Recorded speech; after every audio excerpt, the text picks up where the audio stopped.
Okay, okay. So, the last video decided it was going to upload without its description. So I need to do a description for the last video. Yeah. I was upset about it when it happened. I must be honest. And you know what? This would probably be a better opportunity to do this in a video rather than just, all words. You actually get to see the things. And well, I'm going to use it as an opportunity to do more. I mean, I got other lesson plans, so we're going to kind of work some of those, work this video towards some of those. But let's just start with the song. We're bouncing a B flat. Well, what's a major diminished chord? B flat, major diminished chord. So, to a B chord. Alright, this video is largely going to be about things that don't work. This is going to kind of be a song building lesson. But okay, this is kind of like we have the original components for a song, but they are not put together properly at all. Now, the first thing I have to point out. So, alright, this is the reason the major diminished is kind of a, not controversial, but it's, this is why diminished uses a minor, is so you don't get this incident to where we have an E note and a D note together.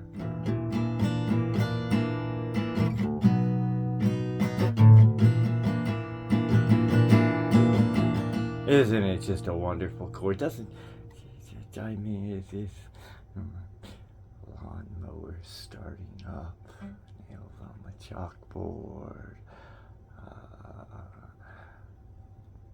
something howling. Yeah, sounds like that. And then you get the real diminished, which sounds like this. Aren't they just wonderful? But whenever you...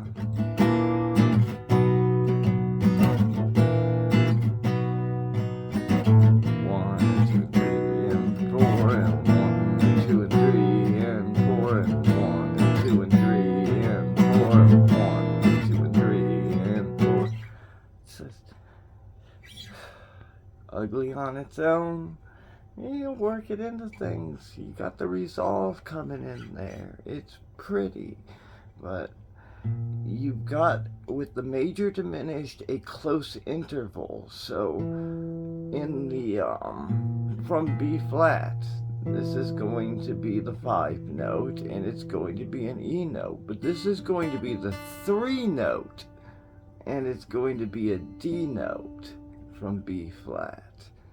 So, I mean, our 4 note kind of is going to be that sharp note right there, that E, well, D sharp or E flat, which comes in with the B chord.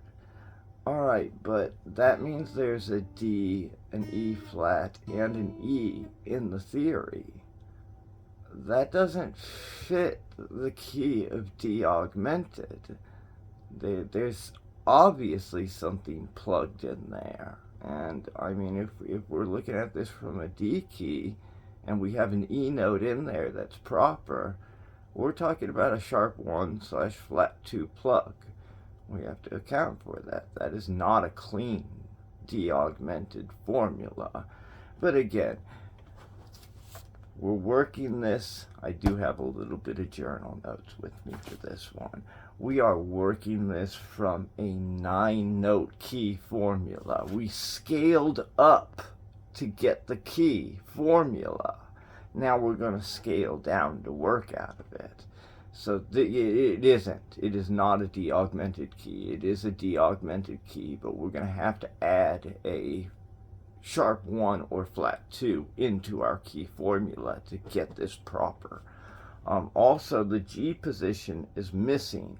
Because that G position is missing, We don't know if it's a G, which would fit our D augmented, or if it's a G sharp, which would signify something much closer to a B key. But again, we still have a plug in there. It's just a different plug. With the B key, it would be B, C, B, C sharp, D sharp, our E flat note, and the E would be proper. D would be the plug. And it'd be a fairly normal plug too. I mean, one of the blues plugs, the flat 3. We're just kind of adding the minor back into it. I do believe that would be a C sharp, D. Yeah, D sharp and E. So one of the blues plugs. So it's a fairly common plug. And that's what would make for, well, in this case, an additional note, an 8th note. But again, if in this whole sequence, even whenever we go into the part that just kind of goes back into D, the whole where the guitars meet up and you're just back into a regular looking D key, there's nothing crazy going on, but it only lasts for so quick, and then we're right back into our altered formula again. Just keep going. But yeah, so technically, until we encounter the G sharp note, which should be in the high end, that will be in the high end, and it will come up as that G note once we start getting into the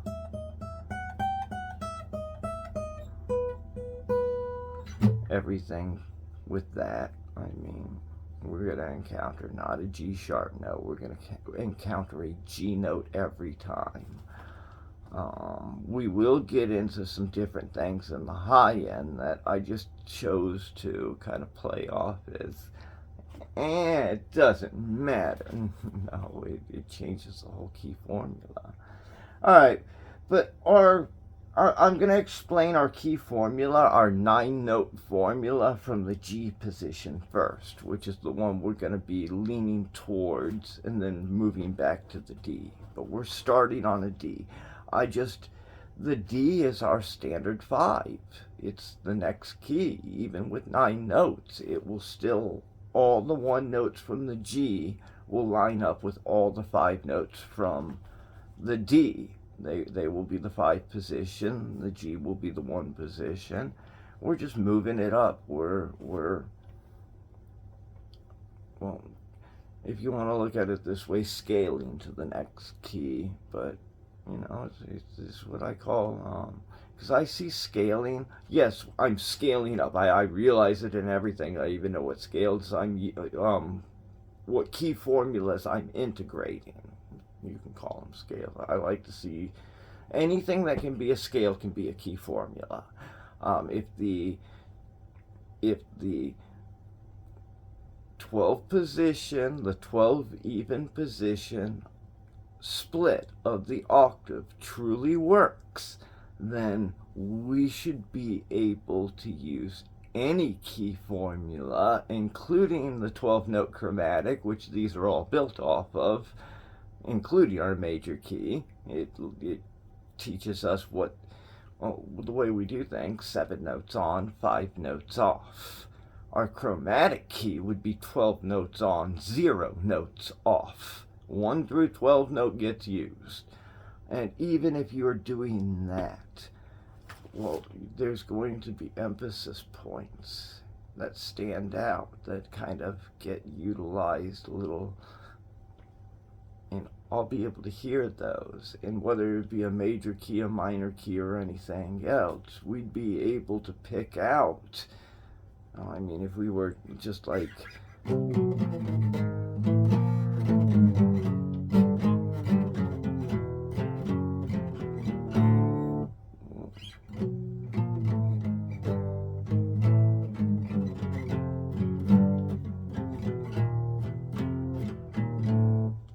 keep going. I'm out of room now. I'd have to go higher now, but I know that is built out of the whole stepper. I know that is built out of the 6-note whole stepper because I keep on seeing the emphasis points on this. That's not an emphasis point, that's an in-between. This is, though.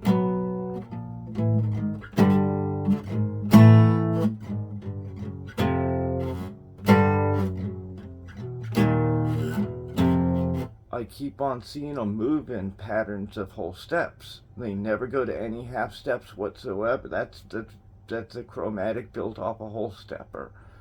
And whole stepper sounds bad, so making a moving key type of chromatic work out of it's a good way to use it. You know, that could be a real part in a song. I didn't even mind what I was playing there, even though it was off the cusp. So, even with something complicated like using a chromatic key, we can find scaling of smaller keys within that are used part by part as emphasis keys. So we can even scale down something that is 12 on, 0 off into something that doesn't actually include all 12 notes. We know we're using the chromatics, we're using all 12 notes, but the pattern within, it can be spotted. And yeah, our 9-note formula consists of a, well, okay, we're going to take a G key, and we're going to plug a flat 3 and a flat 6, which is kind of pushing things. It's kind of like combining a G key with a B flat augmented key. If we were to do the D version of this, it would be like combining a D key with an F key. And yes, the key is coming from one of the plugs, but it's just 7. It's another, like, there would be more keys than just those. Those are just 2 simple keys that line up out of this. There would be other key forms. I mean, 9 notes. You got some options there. And then, of course, we have the modes that go with anything that we create. You know, seeing everything from every position of our formula, whether we're using 9 notes or whether we're breaking that down to something like 8 notes, 7 notes, 6 notes, 5 notes, 4 notes, 3 notes, 2 notes, 1 note. Oh, wait, I messed up. I did 2 notes on accident. Hold on.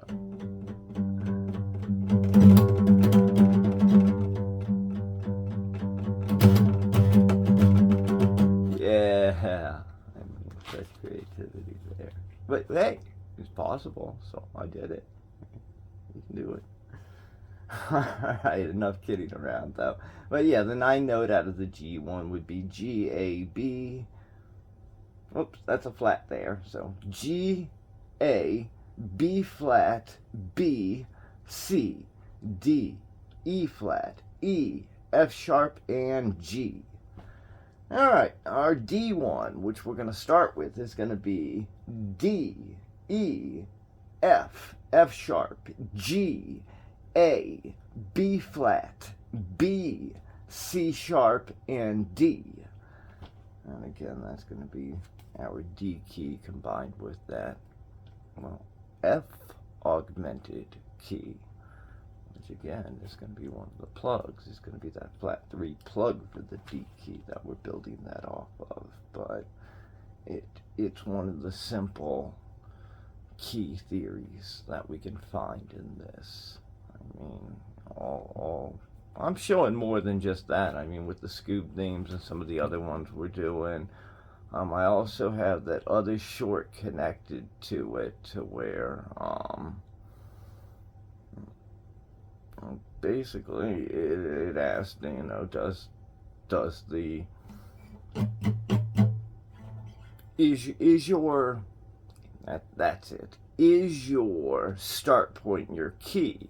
Which, I mean, it can be, sometimes it is, but more often than not it's going to be a mode. You're going to be starting, like, if I'm starting on, like,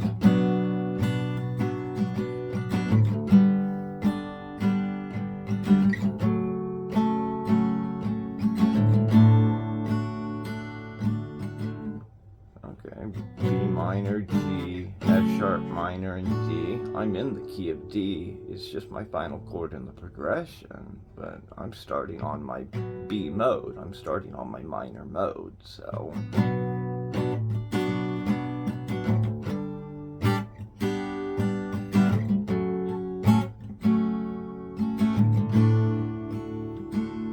I can go to an E minor chord. I can also go to an A minor chord.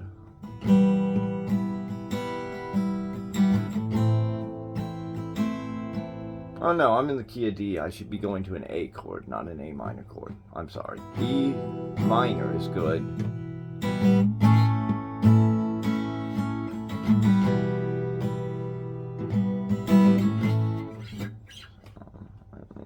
But overall, my note selection, this is why I like to see key formula, and then scaling is what we're I mean, yes, you're a lot of times scaling up to create the key formula. Scaling up is a thing, but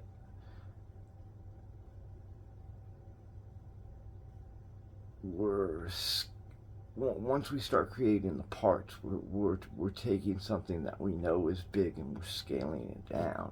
Now, every once in a while, you will encounter this part where you're trying to work new theory, and you're no longer in the old theory. And then next thing you know, you move to a new part and you're creating something that's supposed to be working with the new theory, and the old theory starts, it's like the song knows where it's coming from or something like that. And the old theory starts popping up and working in there. And I mean, I've had that happen to me to where it's just kind of weird. Like, how does it know? Like, how did... Like, they don't have anything to do with each other, really. But you're stumbling across something that can respect the new theory and the old theory, and it's just coincidental that it works together. And, you know, it's fresh in your brain. You stumbled across something that just works with the new and the old. So it does wind up becoming an interesting, altered thing that you're doing that seems like, okay, great, now, you know, I'm supposed to be on 8 on, 4 off or something like that. And I'm coming from a part that, you know, had 2 different parts that was pretty much going, I mean, 9 on, 3 off with its key formula, but it was also like it was an either or choice. So it wasn't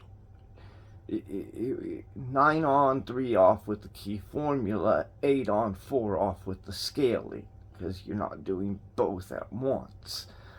And next thing you know, you end up on this thing to where you're 10 on, 2 off, and you're not really doing part. Like, it's kind of like it's supposed to be you know, you do this for 2 bars, you do this for 2 bars, you do this for 2 bars, you do this for 2 bars, and then it works back around again. It's all one part. I mean, it's a little longer. It's not a simple little thing. It's not just like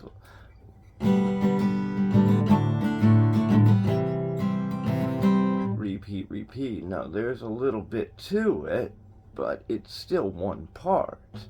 It's just got 4 different little subdivisions to it.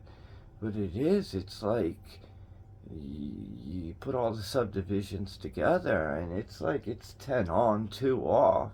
But this little subdivision honors these notes, this little subdivision honors these notes, this little subdivision literally goes back to the old formula altogether, and this little subdivision starts getting you back to where there's only a 1 note alteration from your new formula, and you're kind of getting back to the original start point again, and can go back into the original thing you were doing with the new formula, and it works.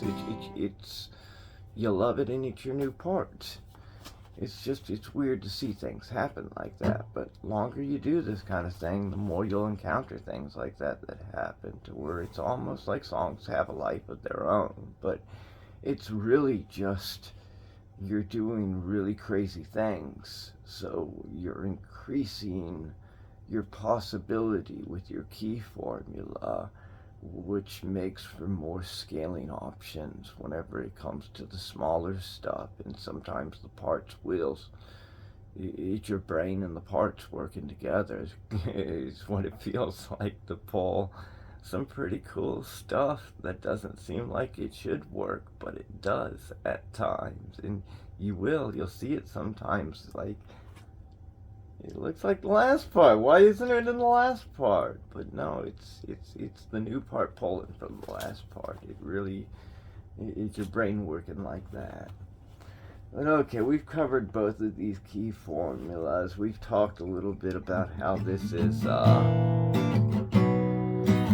Alright, so with this chord progression right here, I mean, again, we're kind of stuck in this thing to where, well, first off, we got that diminished chord in there, major diminished chord, so B flat major diminished to a B chord. I want to show you this real quick, because this is where this is coming from. This is a real diminished chord. This is a G diminished chord, just moving to a G. This is where this part, you know, I've been pulling things, kind of taking other parts and seeing what I can, this is where this is coming from. I'm just going to play this chord portion though, the G diminished, real diminished, no major diminished, just a normal G diminished, a G chord, but we're going to have the G position, but we're flatting our 5 note and we're flatting our 3 note, or sorry, that one right there. So,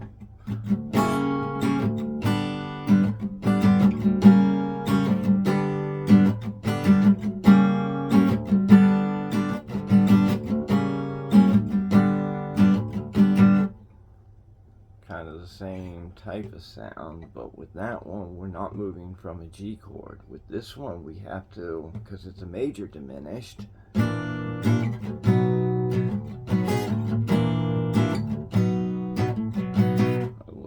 it does that. I have no idea how I made that sound. That was weird.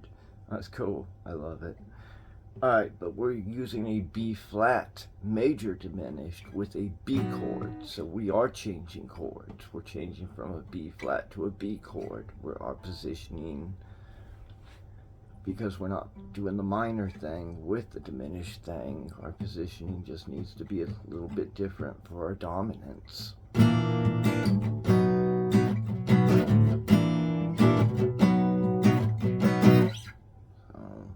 Again, doing it this way, we have that chromatic positioning showing up in there, except I hit the C sharp note, the chromatics actually.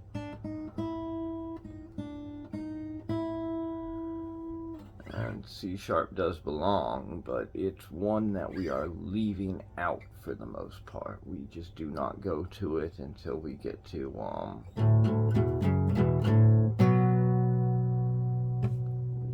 it's not a note we are playing. Just like the G note. It should be a C sharp note and a G note. It should be. If we're keeping it towards the D key, that's what it will be. Now again, because of this note typing and the notes that are being left out of this, this also looks a lot like a B key. It looks like a lot like a B key. But once the lead starts taking off and everything starts shaping up and you start seeing those missing notes start filling in, like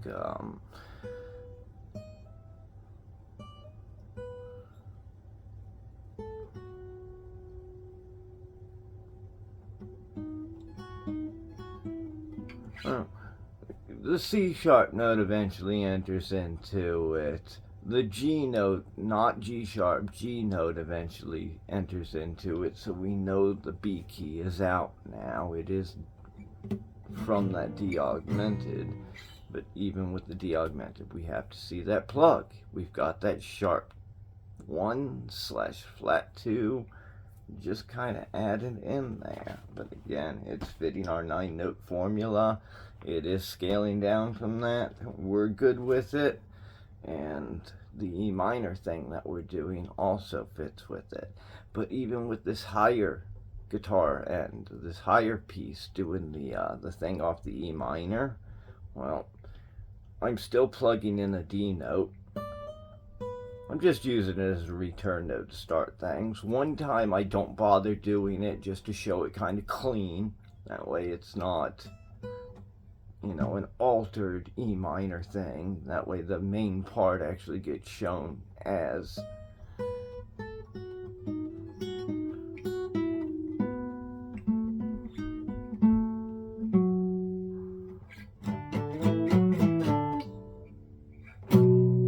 B chord, yes. Alright, next up though. Notice how this is, we've got one guitar end to where it's, and we get to that F sharp chord and we get to the end, and it just right back in on itself. So it's not ending on the B chord. So if it's going right back in on itself, should be going right back in on itself too. So what would have to be done here? Well, for me to, I'm not going to keep this, first off. I've got something like it. I'm not going to keep this. But it would be nice to use this to reprise something. It would. And in that case, I would like to start out with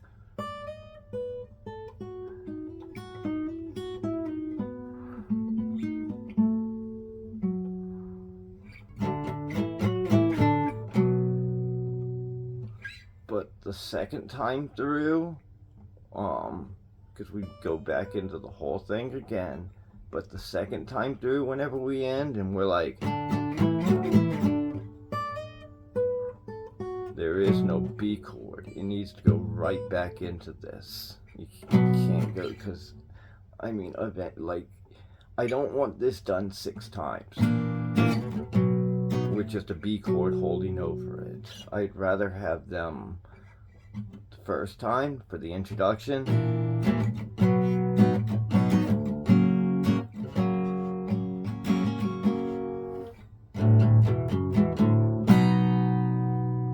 and we start up for the real thing. We get to the F sharp chord again, and the lead guitar just, I mean, you can't pause on the B chord anymore. You have to get back into the pattern. Even if that means going into the part that's like,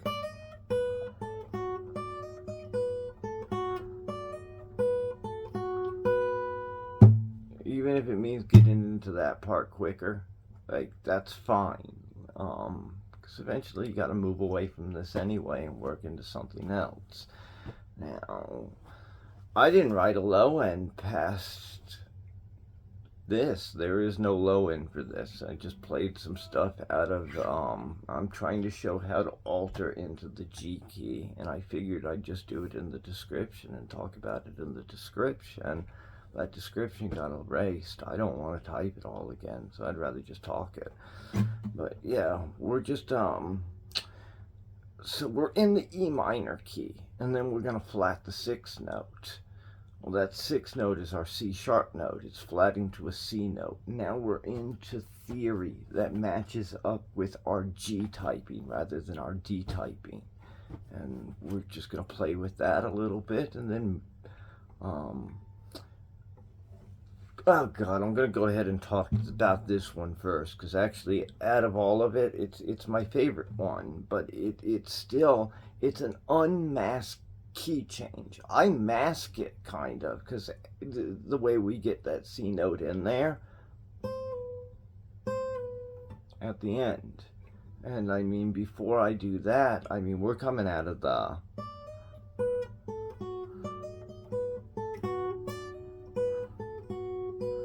I do something, all the in-betweens are improvised, but I'm taking from a lot whenever it comes to the actual parts. We'll talk about each of them. But I'm doing something in between that's like, oh, by the way, that's one thing I don't like. If I keep something, I've got a part built for everything. I am a big fan of having a main thing to do, and then having, you can always play with your own song and build things, but you have a main way of doing it that you do every time. And whenever you're playing for practice orientation, that serious practice, like I do my song and I get to hear it right. Yeah, I try to get it to where there's real versions and you do it this way every time and you practice for that. And this I've gotten, it's not serious, so I'm just jamming to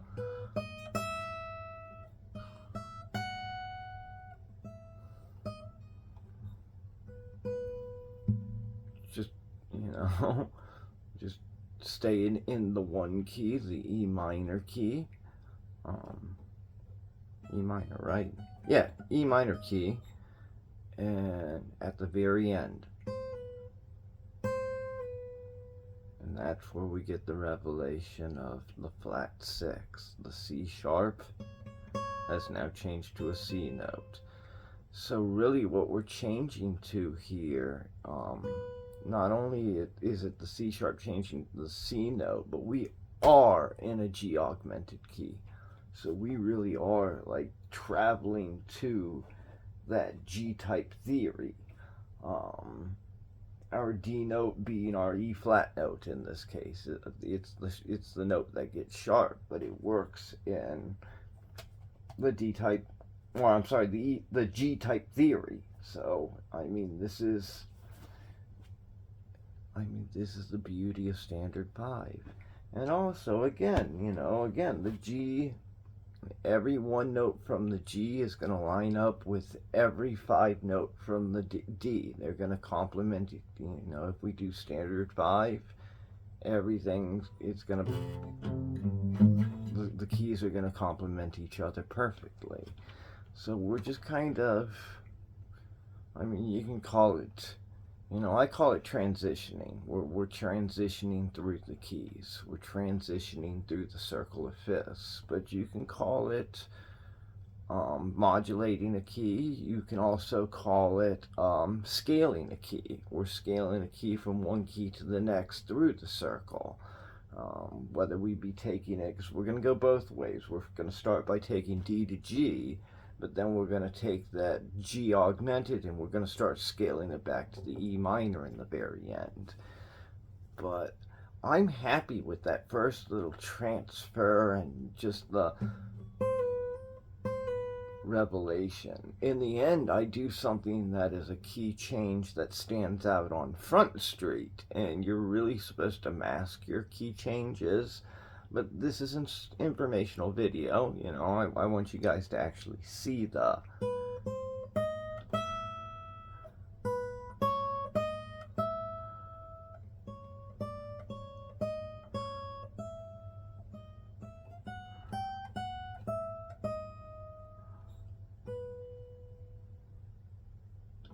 and we get back to a reasonable key from there and start going into lowrider.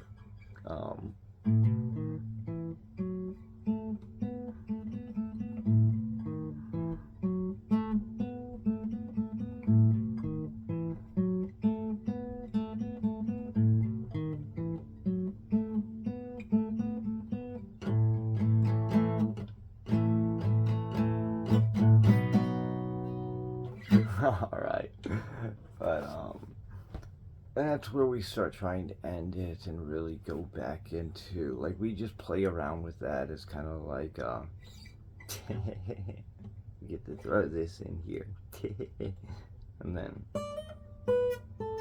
we're back to the start because we've transferred our key. But yeah, I did not do anything to mask that change. I did like what I did. I like that because we're skipping the D note the whole time. So at first we're B, C, E flat, E, B, C sharp.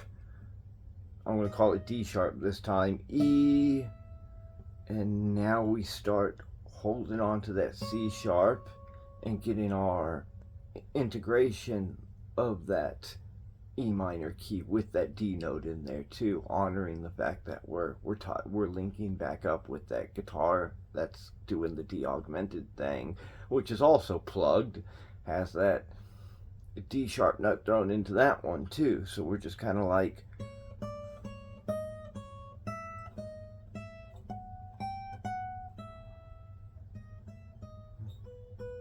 not exact what I did, but something like that. But there's also this one here to where you can be like, now the other one's my favorite. This is second choice. Let me start that over.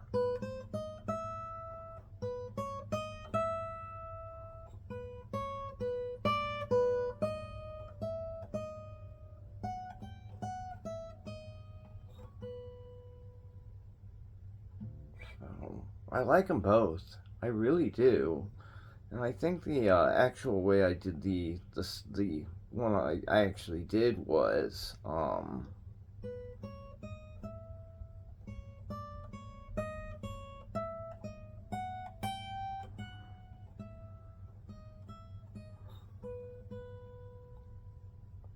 so I didn't push the chromatic so heavy. I jumped from the half step without returning,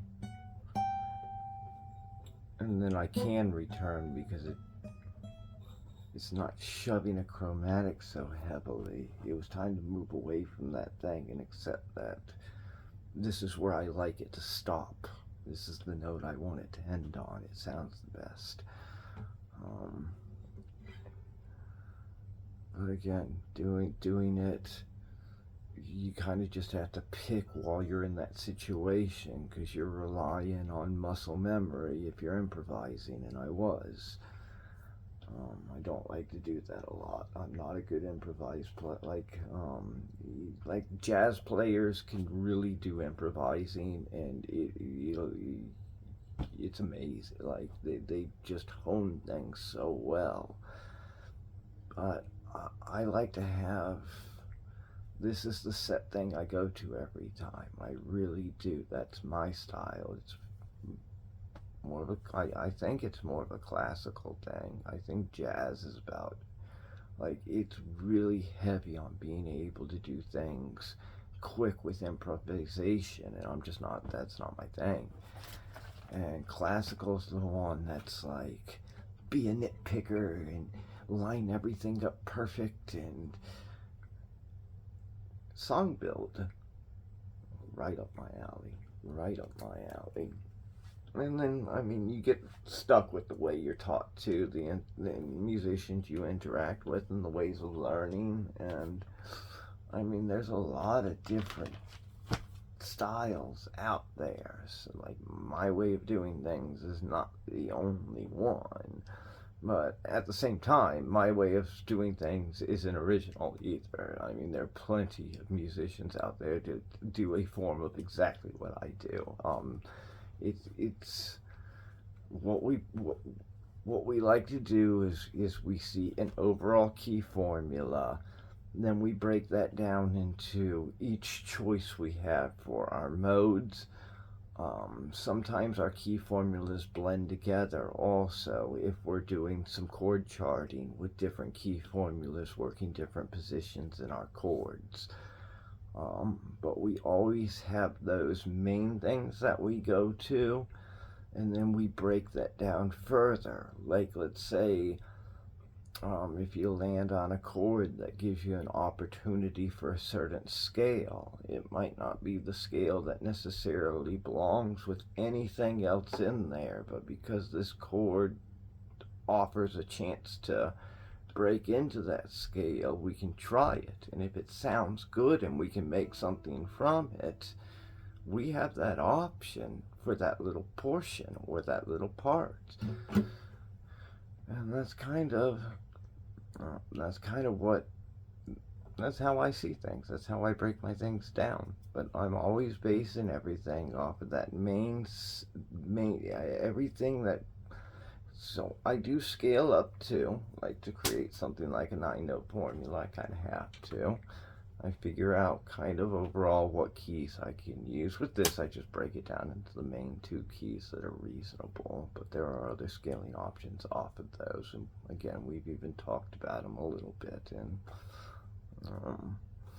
I've got a whole list of them, and that short, that's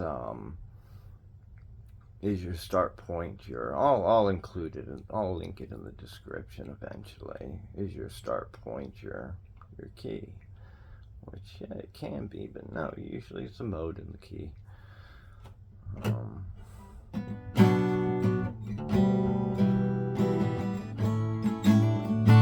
Still D key.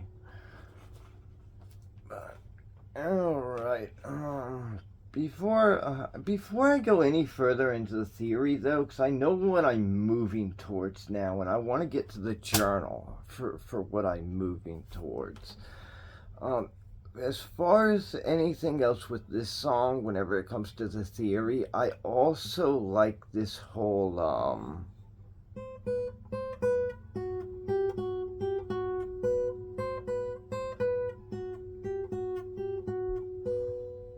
I would like that to be more 3 notes, like nothing else.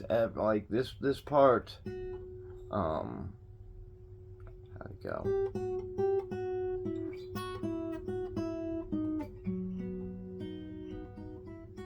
That's fine, single noted, but with this one,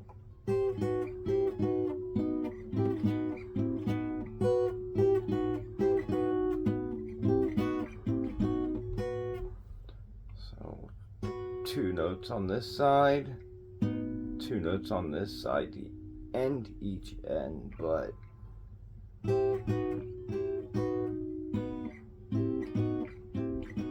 three notes on this side for the middles, 3 notes on this side for the middles. They're both the same chord, right?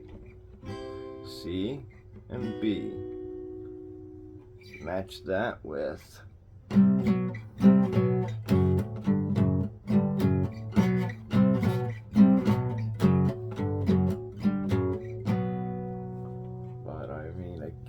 we don't have anything for the low end, so like, how do we get there?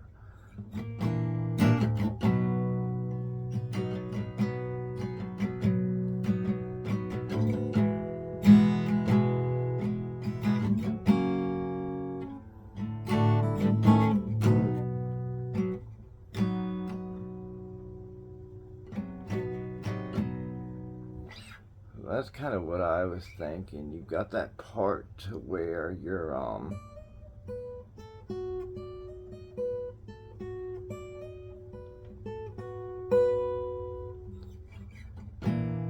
and that's fine over that, but as soon as it gets to here, it needs to start going into, hold the B chord for a couple more beats.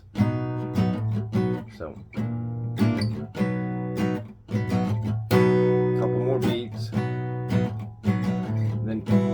to an E instead of an F sharp.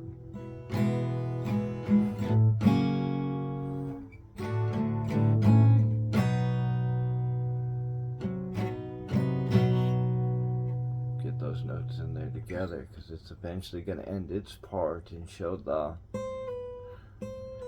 which is preparing for the key change. Then it's going to move through the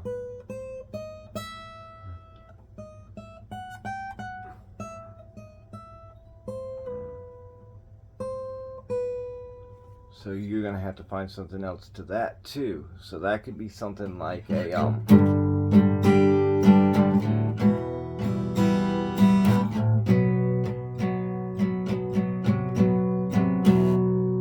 but this is where we're, see what I'm saying? We're moving to a C note.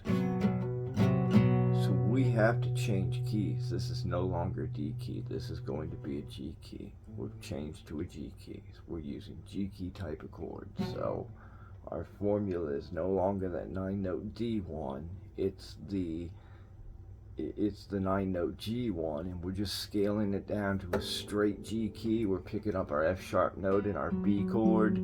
Really, if we were to play the B chord as a chord, we'd probably play it as a major chord. So we do have we do probably have a D sharp note in there as a plug to our G key, or E flat note in there as a plug to our G key. So we're still using kind of a augmented / flat 6 plug in there. But I'm just not playing it that way. I'm just B chord.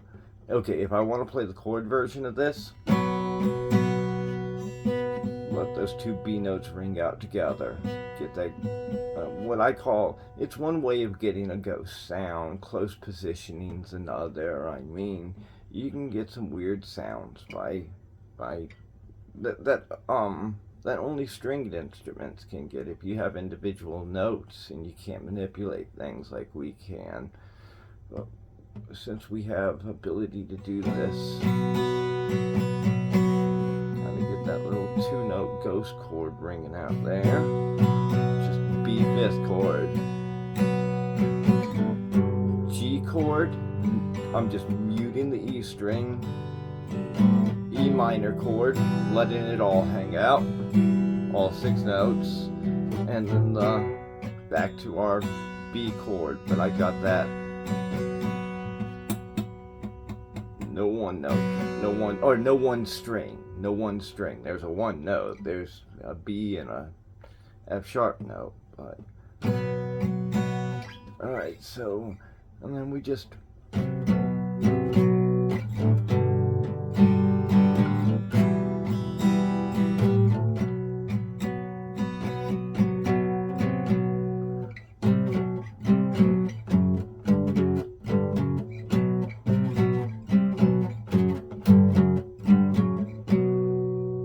right back into it.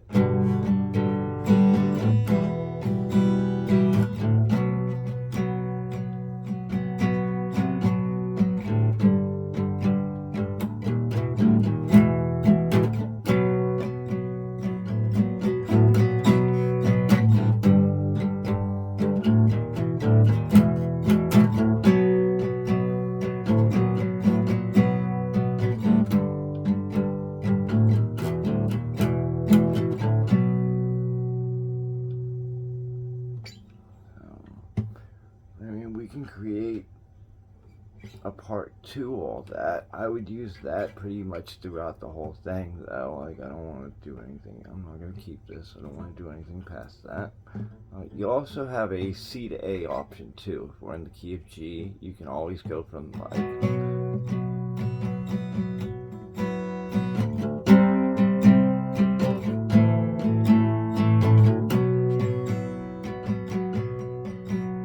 pretty sure the C chord would be a major chord.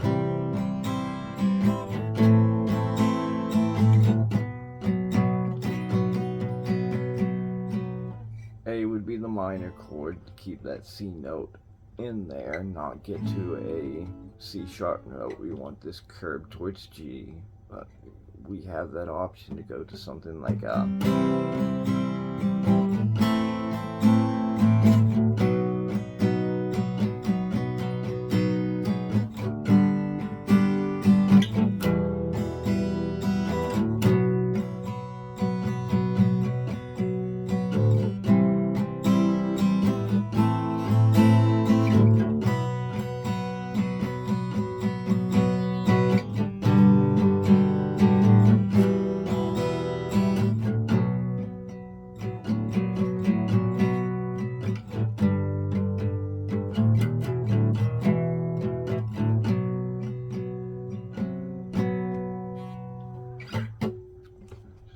things we can do with it.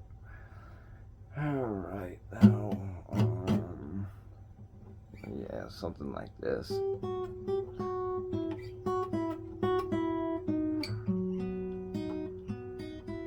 I want that single note. I'm pulling that from something. That's one of the parts. So, and of course you got something like the lowrider thing that I went into the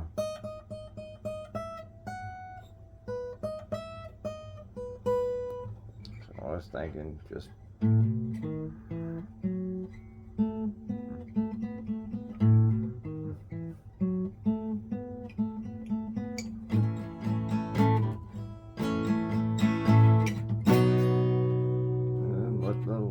guitar just continue to kind of wear out, and whenever they're ready, it's time to start going back into the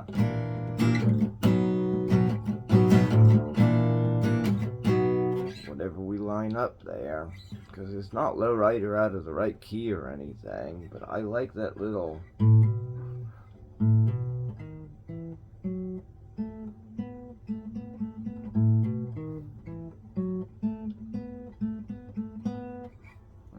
kind of what I was playing with whenever it came to it. I don't know if it's right. I haven't heard the song in a long time. It's just, you know, it's a fun way. It's kind of my like, tee hee hee hee. This is fun way of getting back to the D typing, to where we can get back to that. Do something ordinary and then return to the original thing we were on and work to the end. Man, it's just meant to be more, I wanted to show you guys more modes off of what we, or not modes, like just more of the scaling that we can do. Like I presented a 9-note formula. I think that deserves an explanation. So I feel this video is definitely in order. I mean, it's good what happened to where the description got deleted, and I have to do this one via talking, because we spent a while here doing this. And actually, I was supposed to introduce the other, some other stuff we're gonna do soon through this video. You have the diminished, short to play with, and,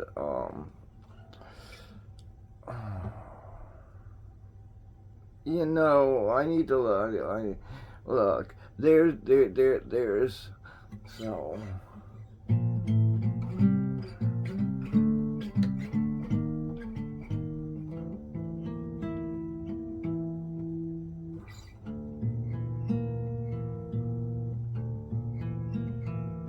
Yes, there's a reason I didn't move past that position. I mean, it is an ugly formula, but it can be used. You can create out of it. Would I create whole songs out of it? I might. I very well might. But I very well would probably alter the formula a little bit before I went. I mean, real diminished. We're talking about. Let me not do that. That's major diminished that I'm playing actually. Let me do real diminished.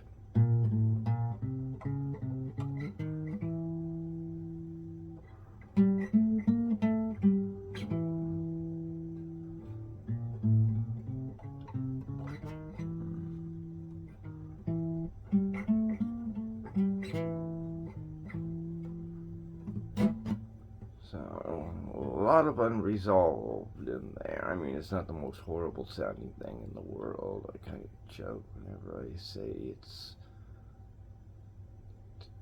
the worst sounding thing in the world.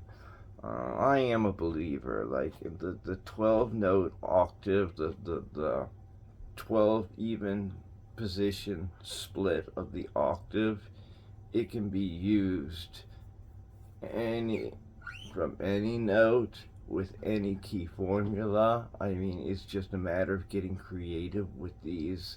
Like diminished, do you necessarily want to play it in the note order? No, you want to make combinations and chords and build out of it. Now, here's the problem with diminished. Anytime, we'll talk about this more in the next video, but anytime you get away from major's designed to have one position that doesn't line up with its 5-note, and this is what I mean by diminished is anything away from unresolved means lacks 1 meets 5-note perfect. You have to go to a flat 5 or a sharp 5. You have to do something like standard 5 application. And there's a reason for that. It's lacking resolve. So let's just take something like the C key. We have that one position, our B chord, to where we have the F sharp note show up. And I mean, if we want to be in natural, we have to play a diminished chord, which, and the B case, it's going to be an F note in there with our B minor chord. So we've got a B, an F, and a D all together. It's a weird sounding chord. Whenever you connect it with other chords, like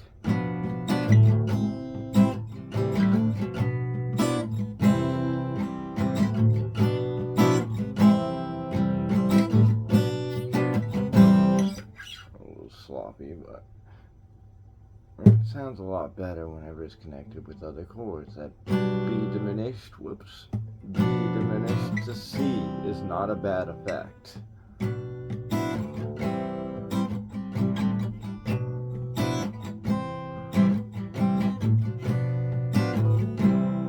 I'd want to practice it, of course, but it's not a bad effect. But you do just a B diminished chord on its own.